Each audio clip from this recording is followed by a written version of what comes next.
Hi guys, it's Dan with Avantnovis, and this is a quick guide that doesn't waste your time in installing custom fonts into Wonderdraft. We're going to need three things: Wonderdraft, a font, and a file structure. To find a font, we're going to go to here, links in the description. We're going to find a font, we're going to download that. Next, we're going to go to wherever we got Wonderdraft from, either Humble Bundle or the website. We're going to go after this file right here, and we are going to download it. This is the correct file structure that Wonderdraft likes. Okay, now that we have those two files downloaded, let's go ahead and install the font we just downloaded onto our machine. Otherwise, it won't work. Once that font's installed, we're going to go back up. We're going to go to this file right here, the example custom assets.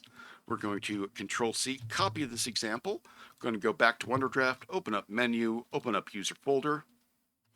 This is our user folder for custom stuff. We're going to click on assets. We are going to copy and paste this example in here.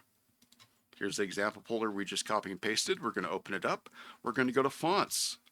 Okay, we're going to take that font we installed, we're going to click it, we're going to drag it into this folder, and it's going to be happy. We're now going to close Wonderdraft. All right, after we've shut down Wonderdraft, we want to open it again. We want to go to a map.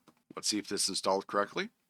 Once our map's open, we go to labels, go to this crying T icon on the left, click that, go over to the right. Make this really big so you can see. We click on font, find where our font is, find our font. That's in this case right here. We put it there, and we're done. Thanks, bye.